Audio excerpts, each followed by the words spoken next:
The day has finally arrived. Vikyr stood in front of a massive door, decorated with symbols. His two guards stood by his side. As he slowly opened the doors to the room, he was greeted by bright light.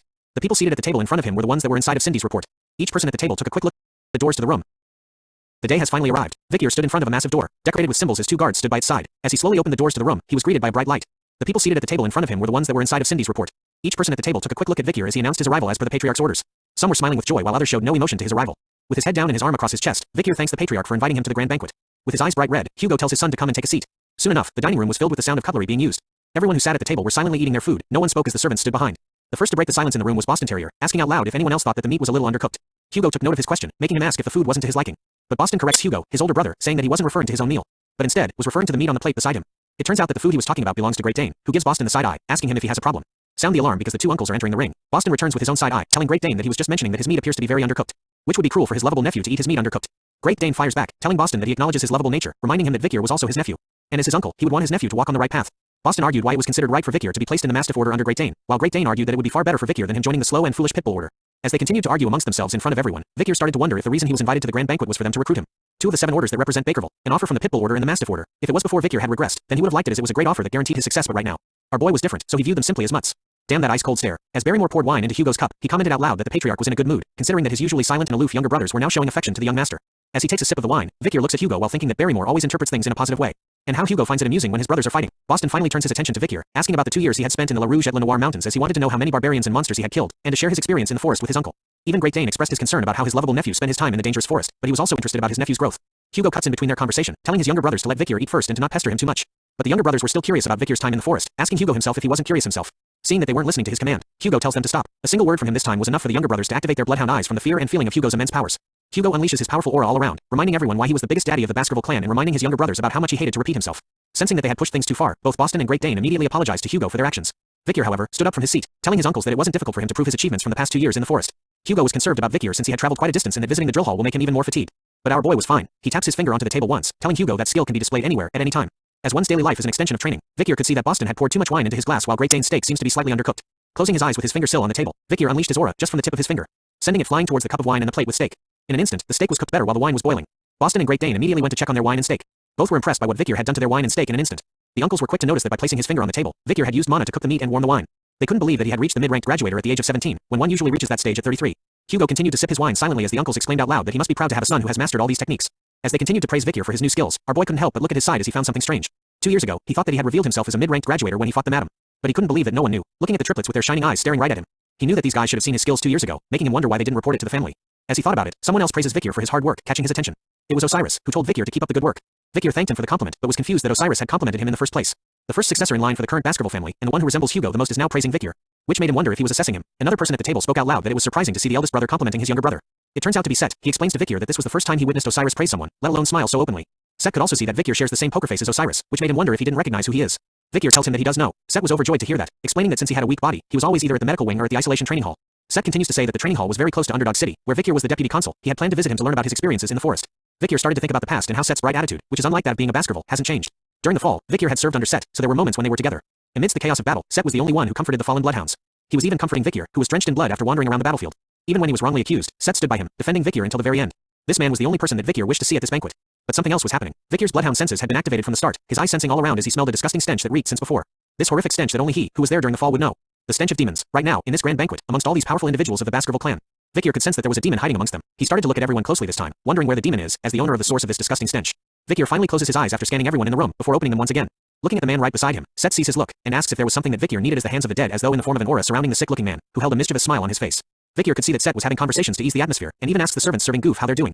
This man right here was the same person that Vikyr knew before he regressed. But he still wonders why Set had the dirty stench of demons all around him. Set then spoke out loud that he had heard about Vikyr taking over as the deputy consul of Underdog City while he was gone. He continues to speak about how he even heard that the citizens who liked him had protested for Vikyr to take over permanently, so when Set himself returned back to Underdog City, he was hoping that it would be great if they would work together. Vikyr continues to stare before placing his own glass of wine towards him, telling Set that he looks forward to it. As they clink their glasses of wine together, hoping to be in each other's care, Vikyr takes a peek at his own glass afterwards. He couldn't see Set's reflection in the glass at all, which meant that Set is dead and that a demon had possessed his dead body. Vikyr then wondered if he should reveal this fact afterwards. He couldn't see Set's reflection in the glass at all, which meant that Set is dead and that a demon had possessed his dead body. Vikyr then wondered if he should reveal this fact to everyone right here at the grand banquet. But he changes his mind, because if he does reveal that truth, then they would ask for Vikyr to provide proper evidence first. So in order to do that, he needed to get away from this and gather more information first. As Set continues to ask Vikyr about which order he was going to join, all Vikyr could think of was that the smell of demons was really suffocating. Set continues to talk about how he thought that the Doberman Order's uniform was cool when he was younger, but Osiris cuts him off, telling him that they haven't even finished eating yet. He was already chatting away. With a slight red glow in his eyes, Osiris warns him to stop bothering Vikir with his small talk and to finish his dinner first. Set was taken aback by the sudden request from Osiris, but Vikir was glad, because thanks to him, he was free from the smell of demons. Now it was Hugo's turn to speak. He asks Vikir about the meal, to which he responds that it was very good. Hugo was glad to hear that and informs Vikir that he has something he would like to discuss with him while he is at the main house, and orders him to visit the office later on. Vikir pauses to think about the sudden order but agrees to it anyway. The grand banquet had finally ended and Vikir was now roaming outside the main house. As he continued to walk by himself, Vikir felt tired after the 5-hour-long dinner, and how he had to eat with all those powerful people. He had also heard about how the official paper for the academy entrance had arrived at the Baskerville clan. He concluded that that must be the reason why Hugo had summoned him to the office because of the academy entrance. But as he thought about this, a figure appeared high above, wielding a sword. All of a sudden, a huge wave of bloodhound-filled aura attacks were sent flying towards Vikir's back. Our boy was quick to notice it as the Baskerville's 6th technique, wondering if he should just overpower it. But as he gripped his own sword, he decided not to as he revealed his skill level as a mid-grade graduator. So he couldn't go beyond that. In response to the sudden attack, Vikir quickly turns around and answers back with the Baskerville's 4th technique. But it was enough to completely stop the sudden attack as it still launched towards him.